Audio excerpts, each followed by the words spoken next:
There are over 2 million man-made dams on rivers and streams in the United States. Some of these dams are relatively inconspicuous. They don't have tall, concrete structures that are normally exposed to the naked eye. These are called lowhead dams. Many of these lowhead dams, some more than 200 years old, were originally built to support local mill operations before modern industrialization took hold. While lowhead dams played a crucial role in powering the mills of the past, these antiquated structures now pose significant threats to both public safety and our natural environment. Unlike large dams that create reservoirs, these dams extend across the river channel and water flows over them. Many have no purpose today other than standing as relics of pre-industrial history. As many lowhead dams deteriorate over time, the question arises, should they be repaired or removed? With the increasing awareness of their ecological, economic, and safety impacts, removal has become an increasingly preferred option. Since the 1990s, over 1,300 dams have been removed in the United States alone. Removing a lowhead dam is often much cheaper than repairing it, and while repairs require ongoing costs, removal is a one-time expense.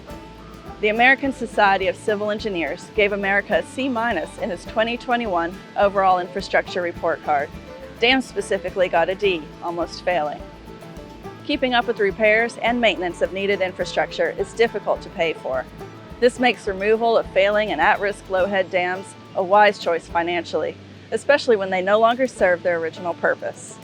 In addition to cost savings, removal of lowhead dams can provide cleaner water, better habitat for fish and wildlife, and public safety benefits. Lowhead dams have often been referred to as drowning machines because of the dangerous hydraulic forces they create.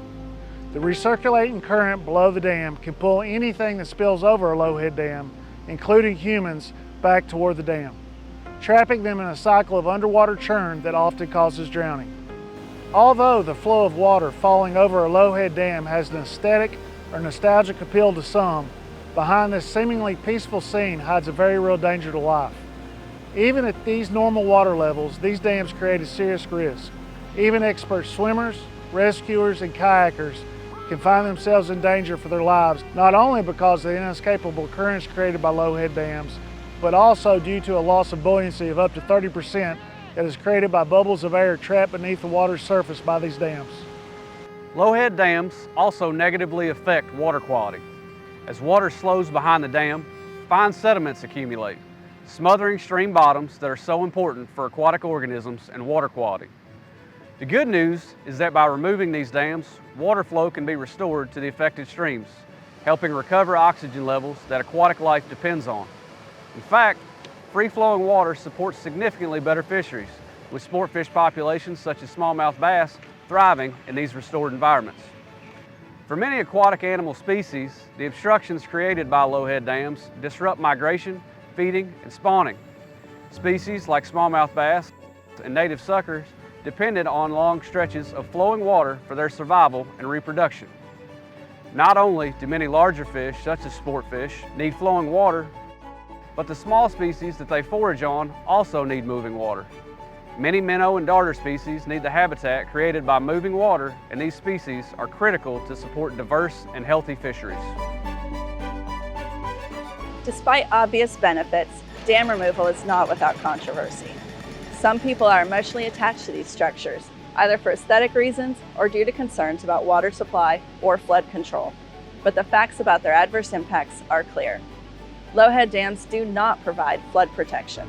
They're designed as run-of-river dams, meaning they don't store extra water like a flood control reservoir. In fact, they offer no protection against significant flooding events, and removal does not impact large-scale flood control efforts. Another common concern with lowhead dam removal is the impact on local water supply. Some fear that removing these dams will dry up the river or stream, making water unavailable. In many cases, dams are not necessary to maintain water supply, as the amount of water flowing in the stream greatly exceeds the small amount of water that's backed up by the dam. The bottom line is that removal of these dams does not change the total amount of water in the stream.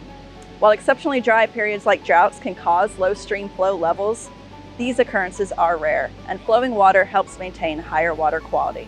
Managing for high water quality is critical, especially as human populations and more intensive land use both continue to increase. In the end, removing lowhead dams can restore rivers to their natural, free-flowing state, all while saving lives and allowing for cleaner water and healthier fisheries.